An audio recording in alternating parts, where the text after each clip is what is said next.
दबाए काइनेमेटिक्स बेटे मूवमेंट या द मोशन ऑफ बॉडीज या motion of the objects without the action of the given force. ठीक है, मतलब हम सब मूवमेंट्स के बारे में तो पढ़ेंगे लेकिन कोई गिवन फोर्स के बारे में नहीं पढ़ेंगे। ठीक है, क्या कह रहे हैं बेटा स्केलर क्वांटिटीज में? स्केलर क्वांटिटीज हमने अभी बताया आपको हैव मैग्नीट्यूड ओनली, एग्जांपल आ गई। न्यूमेरिकल वैल्यू को हम क्या कहते हैं? कोई भी सिर्फ न्यूमेरिकल वैल्यूज का दोगी वो स्केलर क्वांटिटी है। स्केलर क्वांटिटी मतलब मैग्नीट्यूड मतलब कि न्यूमेरिकल वैल्यू। क्लियर? वेक्टर में आपको बता दिया मैग्नीट्यूड और डायरेक्शन दोनों होती हैं, जैसे force, acceleration, displacement, velocity, gravity, momentum या मोमेंट ऑफ फोर्स। ये सब अभी आप आगे पढ़ेंगे क्या क्या होता है, समझ में आ जाएगा। सबसे पहले इसमें आता है रिप्रेजेंटेशन ऑफ अ वेक्टर, मतलब किसी फोर्स को शो करना। उससे पहले मैं आपको पढ़ाऊंगा स्केलर वेक्टर के बाद डिस्टेंस एंड द डिस्प्लेसमेंट का डिफरेंशिएट। क्या पढ़ेंगे? The differentiate between the distance and a displacement. क्या मतलब हुआ भाई? Distance is denoted by a symbol d while displacement is denoted by a symbol s। remember that, सब कुछ इंपॉर्टेंट है यहाँ बहुत ज्यादा। ठीक है, what do we say? The path traveled by an object is called a distance. Distance is always positive because it has no direction as it is a scalar quantity। ठीक है, SI unit of the distance is meter, whereas if we talk about displacement, its definition is the shortest distance between the 2 points। These points can be positive, मतलब जो distance के बीच में दो points के बीच में है, ऐसे दो पॉइंट्स के बीच का डिस्टेंस है वो कभी पॉजिटिव भी हो सकता है और कभी नेगेटिव भी हो सकता है। क्यों? क्योंकि उनकी एक डायरेक्शन है ना। अगर मुझे पॉइंट ए से पॉइंट बी तक आना है तो it means I have a specific direction to go. Okay, so if it has a direction, so it means it is a vector quantity। उसकी मैग्नीट्यूड भी है और उसमें डायरेक्शन भी है। That is why we say its SI unit is also same. That is why we say that it can be positive and negative। SI unit दोनों का same है, कोई चेंज नहीं आएगा। ठीक है, डिस्टेंस और डिस्प्लेसमेंट में बेसिक डिफरेंस तो समझ में आ गया होगा। अब जरा विजुअल इसको देख लेते हैं कि विजुअली अगर हम इसको देखें तो क्या फर्क है। There is a distance which is being covered from A to B, but there are two different journeys। One of them is a straight line which is the shortest distance from A to B, that you can see in the purple color। A to B, when they are going from A to B in a purple color, so this is the shortest distance and it properly fits with the definition of the displacement। Okay, all right। अच्छा, मजीद आगे बढ़ेंगे, the shortest distance between 2 points में मेरे पास displacement आ गया। फिर ए वाला सा journey है जो बी तक जा रहा है और उसमें कोई डायरेक्शन अप्रोप्रिएट तो है ही नहीं, वो तो यूं पता नहीं कहाँ कहाँ घूमता फिरता जा रहा है। कोई अप्रोप्रिएट डायरेक्शन नहीं है, कोई भी अप्रोप्रिएट डायरेक्शन नहीं है, विच इंडिकेट्स दैट, उससे क्या इंडिकेशन आती है हमें बेटा कि ये डिस्टेंस है because it has no specific direction. That is why it will be it will be known as the distance। ठीक है, तो डिस्प्लेसमेंट और डिस्टेंस का फर्क समझ में आ गया। यहाँ तक कोई कंफ्यूजन अगर है so you can write in the chat box। it is just in front of me, I am reading your messages। ठीक है, अच्छा जी, अब आपको आते हैं थोड़ा सा और एक और स्टेप आगे। वो क्या है? आई started my journey from my home. ठीक है भाई, कहाँ से जर्नी स्टार्ट की बेटा मैंने? I started my journey from my home, और होम से I went to the school in the morning. I went to the school in the morning, which is at a distance of 10 kilometers to the right। Then from B to A, मैं home नहीं आया, घर पर नहीं आया, and then I left for the market, which is at a distance of 15 kilometers to the left from my home। ठीक है, अब इसमें they are asking me to calculate the total distance and the total displacement।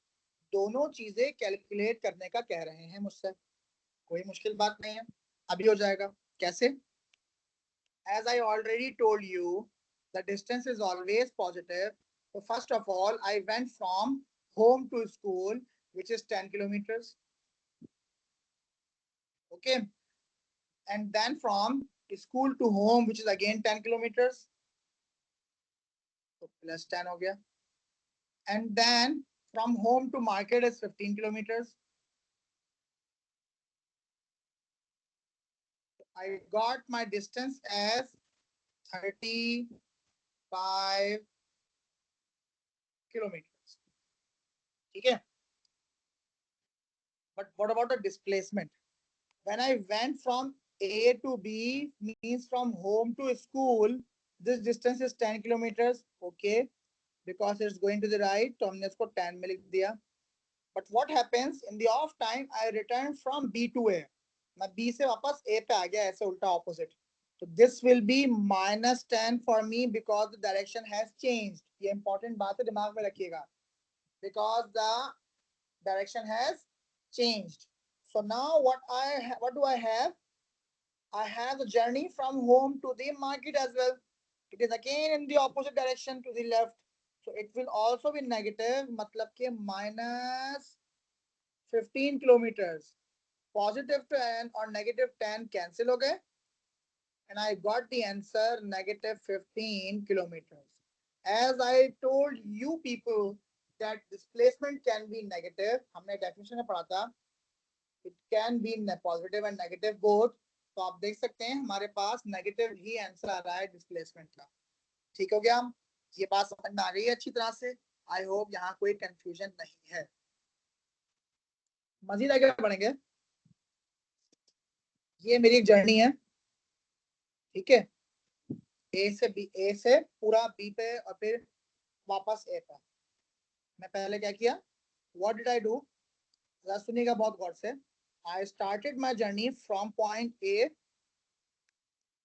and reached to the point B. I completed this distance was 45 kilometers. ठीक है, and I took 2 hours to complete it. ठीक है, 2 hours का कहाँ गया मैं, B पे. And from B to A मैंने कितना कवर और किया, I ran या I came after distance of 25 kilometers. In how many hours did I do that? 1.5 hours I did that. ठीक है. So if somebody is asking me what is the total distance covered, what is the total distance covered by you or by the car, so I will say it is 45 plus 25. तो ये हो गया मेरे पास 70 kilometres. ठीक है भाई, कितना distance आ गया मेरे पास, ये 70 किलोमीटर्स. एक सेकेंड जरा जूम इन कर देना इसको थोड़ा सा बड़ा. I got my distance was 45 plus 25, मतलब के 70 kilometers. But what if they're asking me for the same journey, the total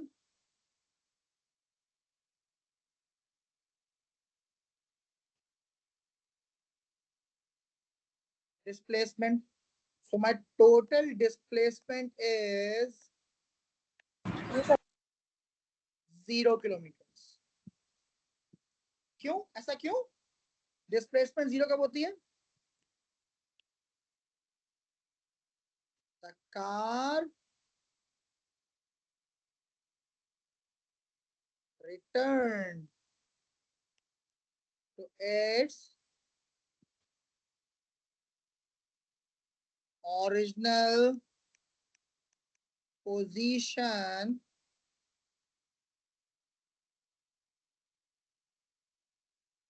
again. कहाँ, पहले ए से बी पर गए और फिर बी से वापस ए पे आ गए. तो इस केस में टोटल डिस्प्लेसमेंट कितना होगा, 0 मीटर्स. ठीक है, इस केस में डिस्प्लेसमेंट कितना होगा, no displacement. whenever the car or the journey completes at the starting point, the displacement will be 0. क्यों, जाना और आना तो नेगेटिव होके माइनस होके रह गया ना, तो 0 किलोमीटर रहेगा, कोई भी जर्नी आपका नहीं होगा. Okay, making sense to all of you people.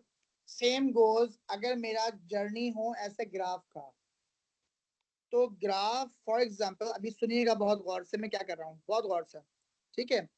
I completed मेरे पास ये पूरा एक जर्नी है, ठीक है। और मेरे ये y एक्सिस पर कौन है, डिस्टेंस, और x एक्सिस पर टाइम है इन आवर्स, ठीक है बेटा।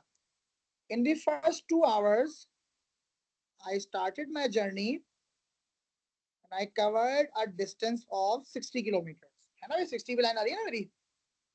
and then I waited means I took rest, क्या किया मैंने, रेस्ट किया। रेस्ट किया मतलब कोई डिस्टेंस तो कवर नहीं होगा 2 घंटे, और 2 घंटे के बाद आई रिटर्न माई होम। मेरा होम कहाँ था, यहाँ, ये मेरा होम था, ठीक है। और मैं यहाँ ये कहाँ आया हूँ, मैं एक न्यू एक टाउन पे आ गया हूँ। कहाँ आ गया हूँ, टाउन ए फॉर एग्जाम्पल, इस पॉइंट पे, इस पॉइंट पे मैं यहाँ टाउन ए पर 2 घंटे अपनी पिकनिक की, और यहाँ से आप वापस जा रहे हैं। सो अगर आप वापस जाओगे आपके दिमाग में क्या होगा कि सर ऐसे ही वापस आ जाएंगे, है ना। ऐसा नहीं हो सकता, ये डिस्टेंस है। अगर आप वापस आएंगे तो वो नेगेटिव होगा। डिस्टेंस हमेशा बढ़ता ही रहता है। और अगले 3 घंटे बाद मतलब कि जब मेरा ये 7 hours हो गए, तो 7 hours तक मैंने कितना डिस्टेंस कवर किया, मजीद 60 किलोमीटर और, मजीद 60 किलोमीटर और। 1 मिनट जरा रुकिएगा, आपको उसको 60 किलोमीटर करके दिखाते हैं, कैसे दिखाते हैं, 1 सेकेंड रुकिए जरा।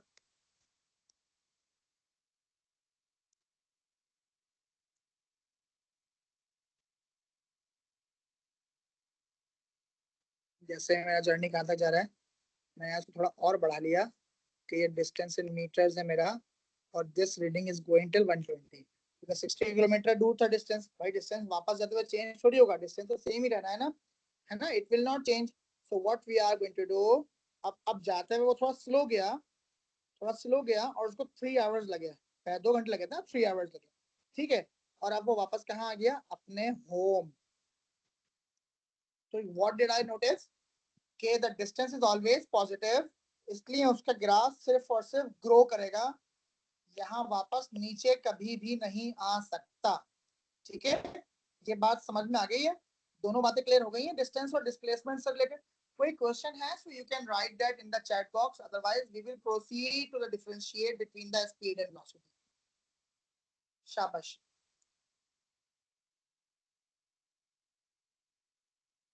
No question, all clear.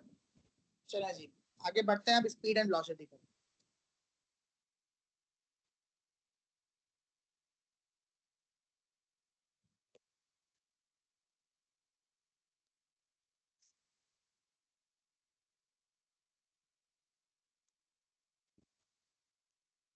ये जो कुछ पढ़ाया ना मैंने आपको, सब चीजें नोट्स में, तो परेशान ना होना, ठीक है। चलिए जी, so what is the speed and what is the velocity, बड़ा ही आसान काम है। स्पीड और वेलोसिटी में सिर्फ एक डिफरेंस है, और वो है किसका, कि velocity is a vector quantity and speed is a scalar quantity. It means speed का फॉर्मूला होगा डिस्टेंस अपॉन टाइम, और the formula for the velocity is displacement upon time. सिर्फ एक ही डिफरेंस है, ठीक है।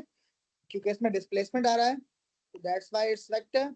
इसमें डिस्टेंस आता है, that is why it is scalar. SI unit दोनों का सेम है, मीटर्स पर सेकेंड, मीटर्स पर सेकेंड, ठीक है। तो डेफिनेशन पे आते हैं, the rate of change of distance, और ये कह सकते हैं the distance travelled per unit time is called speed. Velocity में सिर्फ डिस्टेंस की जगह क्या जाएगा, डिस्प्लेसमेंट। आप देख सकते हैं, rate of change of displacement, या फिर displacement per unit time, same same है बिल्कुल, सिर्फ एक वर्ड का ही डिफरेंस है, ठीक है। फॉर एग्जाम्पल स्केलर क्वांटिटी में क्या होगा, a car is moving at 4 metre per second, तो जाते हुए भी 4, आते हुए भी 4। But what about the vector quantity, a car is moving at 4 metre per second due east, east की तरफ जा रही है वो, तो जाते हुए क्या होगी, 4 मीटर पर सेकेंड, पॉजिटिव है ये रही। लेकिन वापस आते हुए नेगेटिव ऑफ 4, क्योंकि ड्यू ईस्ट डायरेक्शन थी ना उसकी, डायरेक्शन के ऑपोजिट हो गए ना। दैट इज व्हाई वी से The velocity is a vector quantity and it can be negative. The speed will always remain positive. यहाँ तक किसी को कुछ समझ में नहीं आया, so you can directly write that in the chat box. Okay बेटा, ठीक है? Then we have average speed as well. बड़ा ही आसान फार्मूला है, total distance upon total time. और we have average velocity as well, total displacement upon total time. अब ये वही क्वेश्चन आ गया जो अभी मैंने आपको समझाया उसकी एप्लीकेशन. जरा गौर कीजिए. The starting point and the ending point of this journey is same. सही कहा मैंने, गौर से देख लीजिए प्लीज. स्टार्टिंग एट ए, फिर बी पे गए, फिर सी, फिर डी और वापस फिर सी और सी से वापस आ गए ए पर. ऐसा ही है ना. पहले 200 मीटर गए, फिर 300 मीटर सी तक, फिर सी से ए में आ गए 500 metre.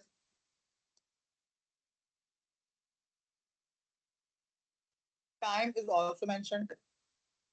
20 second, 20 second to 10 second. What was the average speed formula? Total distance upon total time. हमने सारे डिस्टेंस टोटल डिस्टेंस ऐड कर लिए और तो टाइम भी ऐड कर लिया. And that's how I got the average speed was 20 meters per second. Okay, average speed बड़ा आसान सा काम है. But because the starting point and ending point is same at A, the total displacement will be 0 meters because the object returned to A. Hence, average velocity में displacement ही 0 होगा. Displacement 0 होगा तो time भले कुछ भी हो, आपका आंसर भी 0 रहेगा. सही है? ओके हो गया. It means when journey starts and end at the same point, average velocity will be equals to 0 because the displacement will be 0 in that case. ठीक है, सब कुछ समझ में आ गया अच्छी तरह से. अगर ये सब कुछ क्लियर है तो अब हम बढ़ने वाले हैं एक्सेलरेशन की तरफ. What is the acceleration? So the rate of change of velocity. Velocity का वक्त के साथ तब्दील होना. रेट मतलब डिवाइड बाय टाइम. जब भी आप रेट लिखा देखेंगे ना, इसका मतलब डिवाइड बाय टाइम. ये देखें, यहाँ भी रेट लिखा हुआ था डिवाइड बाय टाइम, यहाँ भी रेट लिखा हुआ था डिवाइड बाय टाइम. ठीक है, यहाँ भी रेट लिखा हुआ है डिवाइडेड बाय टाइम. ठीक है. चेंज मतलब in physics we use a symbol which is called delta and delta is used for the change. ये ट्रायंगल से जो दिखता है आपको. ठीक है बेटा. So rate of change of velocity with respect to time means delta v upon delta t. And change is always concluded by subtracting from final to initial. तो वही हमने किया, हमने फाइनल स्पीड को इनिशियल स्पीड को या final velocity को initial velocity को फाइनल सब्ट्रैक्ट कर दिया. Final velocity is denoted by a letter v and initial velocity is denoted by the letter u. The time is you already know t. हमने इस फॉर्मूले को थोड़ा सा एक्सपेंड कर दिया. डेल्टा v का मतलब क्या होता है? v माइनस u मतलब फाइनल माइनस मतलब final velocity minus initial velocity divided by total time taken. Okay हो गया? सही है. That is called the acceleration. मैं थोड़ा सा समझाया तो एक्सेलरेशन कैसे है. For example this was my home और मैं यहाँ से अपनी कार में बैठ के निकला. इस टाइम मेरी स्पीड थी 0 क्योंकि उस वक्त कार मूव नहीं कर रही थी इधर इस पॉइंट पे. फिर यहाँ से मैं यहाँ इस बी पॉइंट पे पहुंच गया. ए से बी पे. ठीक है, होम रिमूव करते हैं. ए से बी पे. ए से बी जब बी पर पहुंचा तो यहाँ मेरी स्पीड हो गई थी 10 मीटर्स पर सेकेंड. ठीक है, और इतना करने में मुझे लगे सिर्फ 10 सेकेंड्स. फिर मैं और गया बी से कहां पर? सी पर. कहां गए भाई? बी से हम सी पर. एक मिनट रुकिएगा. ये बी. ठीक है,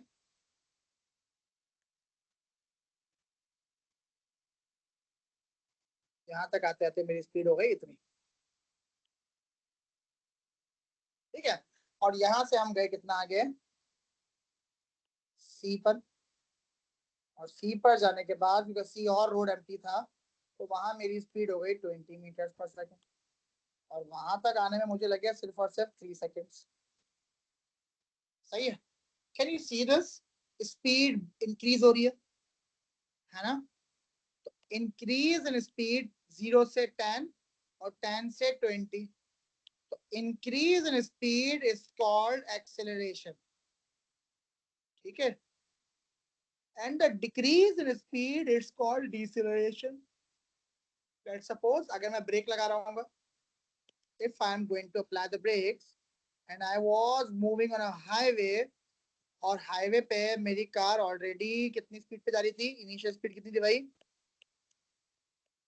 100 किलोमीटर पर आवर थी, और अब कितनी हो गई मेरी स्पीड, 100 से कम हो के ब्रेक लगा लिया मैंने, ब्रेक कितने सेकंड्स तक ब्रेक लगाया, 5 सेकंड्स तक ब्रेक लगाया, and now my speed is just 60 kilometre per hour. तो क्या हुआ, डिक्रीज हो गई ना स्पीड, तो decrease in speed is called deceleration, मतलब नेगेटिव ऑफ एक्सेलरेशन, ये लिखा, when the initial speed is greater than the final speed, this is called deceleration। कैसे आपको समझा देते हैं, इनिशियल स्पीड वाज 2 और फाइनल हो गई 6, बढ़ गई ना स्पीड, तो इसको कहते हैं एक्सेलरेशन। यहाँ क्या हुआ, इनिशियल वाज 10 और बॉल को जब ऊपर फेंका तो ऊपर जाकर स्पीड कितनी लगी, सिर्फ 5, ठीक है, इसे हम कहते हैं डिसेलरेशन। ठीक है, कैलकुलेट करेंगे तो डिसेलरेशन का आंसर हमेशा हमेशा नेगेटिव आता है। क्या आता है, हमेशा हमेशा नेगेटिव। तो that is why v minus you upon T, हमने फॉर्मूला अप्लाई किया, v है 6, u है 2, अप्लाई किया, टाइम लगा 1 सेकेंड, सिंप्लीफाई होकर आ गया आंसर 4 मीटर पर सेकेंड। ठीक है, अगर डिसेलेरेशन में लगाते हैं तो v था 5, u था 10, तो 5 minus 10, v minus u, 5 minus 10, क्या बचा, अपॉन में 1 माइनस का 5, तो I got my negative answer, it means my car is slowing down and that's why it is called deceleration and it is also known as the retardation। ठीक है, आगे समझ में अच्छी तरह से, एक चीज लास्ट देख लें, सिर्फ last, as you can see that there is a sun and the earth is rotating in a circular path। ठीक है, we already know that earth has a constant speed but its velocity is changing। क्या मतलब भाई, because the direction is changing due to the change in direction। यहाँ तक, sorry, यहाँ तक आने के बाद इसकी डायरेक्शन ऐसा मोड़ गई, फोल्ड हो गई, है ना, दिख रहा है आपको ये वाला एरो, इसको तो बाहर ऐसे सीधा चले जाना चाहिए था, ये नहीं गया, इसने फोल्ड किया, ऐसे हर पॉइंट पे इसको यहाँ बाहर निकल जाना चाहिए था, लेकिन नहीं गया। Direction is continuously changing, due to continuous change in direction the speed is said to be the velocity। why, the speed तो कांस्टेंट थी, जमीन की स्पीड कोई चेंज थोड़ी हुई, बट वेलोसिटी चेंज क्यों, वेलोसिटी क्यों कह रहे हैं मुझको यहाँ पे, because we are linked with the direction. तो इसका मतलब जब जब डायरेक्शन चेंज होगी, भले ही स्पीड सेम रहे, वेलोसिटी को चेंज बोलेंगे हम। ऑलराइट, और change in velocity is called acceleration. तो एक्सेलरेट होने के दो सिनेरियोज आ गए हमारे पास, कौन कौन से, एक the change of magnitude of velocity, के एक स्पीड या वेलोसिटी का कम या ज्यादा होना, दूसरा change in direction, direction change होगी, ठीक है, वेलोसिटी में स्पीड अप हो या स्पीड डाउन हो तो एक्सेलरेट कहलाएगा या डिसेलरेट कहलाएगा, और जब जब डायरेक्शन चेंज होगी तब भी एक्सेलरेशन कहलाएगी। सही हो गई बात, क्लियर हो गया, अच्छी तरह समझ में आ गई सारी बातें। तो ये हम आज यहाँ स्पीड तक रोकेंगे, एक्सेलरेशन तक रोकेंगे, sorry, and then we are going to continue a lesson in the next class from the graph. Graph हमारा अगला टॉपिक है, उसमें काफी डिटेल है, काफी मुश्किल होगी। यहाँ तक जो कुछ काम पढ़ाया है, I will be sharing notes with all of you people, ठीक है, उसको अच्छे से याद कर लेंगे, पास्ट पेपर सॉल्व कर लेंगे, एंड इंशाल्लाह the rest we are going to discuss in the next lesson. ठीक है, तो till then take care and अल्लाह हाफिज। कुछ कह रहे हो तो रुको, रुक जाओ, बताया तो अभी। हाँ भाई, कुछ पूछना है, कुछ पूछना है तो पूछ लो।